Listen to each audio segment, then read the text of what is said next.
What's going on there is that actually the customer has a way to evaluate design, namely looking in the mirror. And the customer has ways to modify what she sees in the mirror with everyday tools like scissors and combs and hair colorants. And so what this system has here is you can put your own face in here, and then you can style your hair. You can change the color, you can change the thickness, the length using a familiar tool like a comb or a brush, and then you evaluate the results. That's an example of a toolkit that is user-friendly. It uses, the woman, it's true, has no sort of skill specifically, typically in hairstyling, which involves things like layer cutting and so on. But she does know what she wants, and if you give her the right design tools, she can design it, and then you can do the process of transferring it to the production house. Okay? So this is a consumer example. The other one was an example of semiconductor chips. They're fundamentally the same underneath. In the case of semiconductor chips, engineers design using Boolean algebra, which is their language, and then it's converted into the language of the semiconductor manufacturer, which the user does not have to learn. Okay? Now, here's an example of a toolkit. This is used to make flavors. The customer for a flavor does not understand the language of the manufacturer. The manufacturer is a chemist. He understands things like butyric acid. The user says things like, I want a flavor with gusto. And the chemist tears his hair and says, what the heck is gusto? So, what this company did called IFF is they designed a toolkit where basically the user has names for flavor components which are familiar to that user, like fruity and so on. He doesn't have to learn about butyric acid. And then what he does, he understands fruity, he just reaches to this ring here, and on the computer he pulls to increase whatever flavor element he thinks needs increasing. And the machine immediately makes it, and then he can test it. So it's now a user-centered design process, again, because you've given them the right tools. So this is really what I wanted to say. This is another example of a toolkit. It's a toolkit for Mexican sauces. This is a watch design toolkit on the web, and so on. So anyway, what have I told you about now? What I've told you about, let me just summarize, is first of all, users innovate.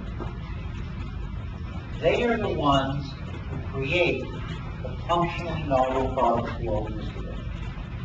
Second, I've told you that there are methods for finding these people systematically to incorporate them in a manufacturer's design process. At the moment, what you have is a totally decoupled process.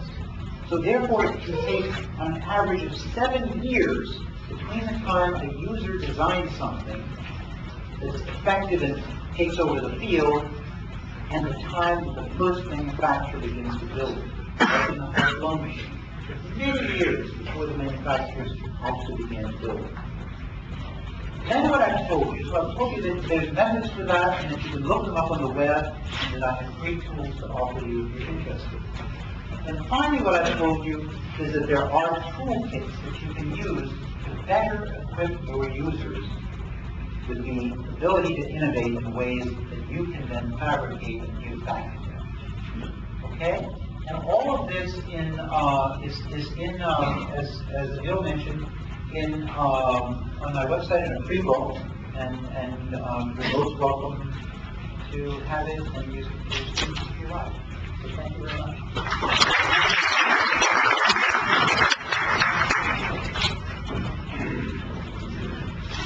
I'm sure there will be questions and comments. So if somebody has an example to share or a question to ask. Yes, please. That's the way. We can do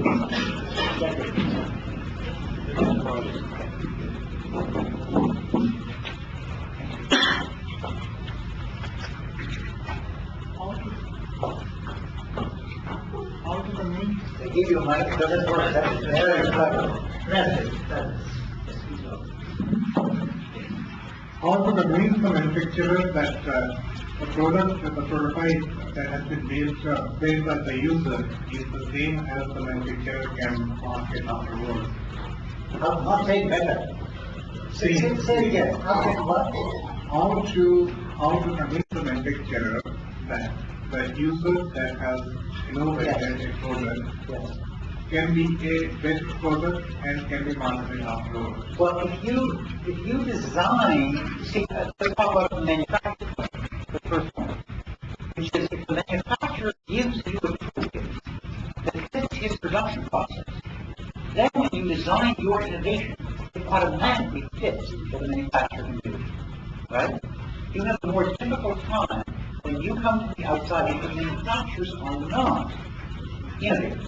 Manufacturers in general like to produce things in high volumes, and if you don't have that evidence, what you really need to do is go through that cycle I mentioned to you, namely, innovate as a user, then get involved with Rakesh or somebody who's doing an incubator, because you actually have to start a company before manufacturers typically will take it. They generally will not take something from independent inventors, at least in the U.S.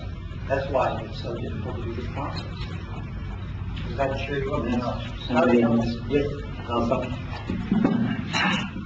Professor, I think we are privileged to have you here listen from you.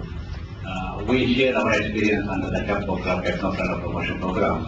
As you have put in your book, the starting of the innovation process, we supported more than 2 dozen innovations in medical field, medical gadgets. Yes, this is the adoption by the manufacturers is there. One of the things which we have found, we have found is that the doctor, as a user, he demonstrates, as you put in your book, it has got a demonstration effect. First his colleagues use it, his neighborhood uses it, ultimately the manufacturer gets convinced. The change is important. The user has to use it first, and it has to have a demonstration effect to the manufacturer.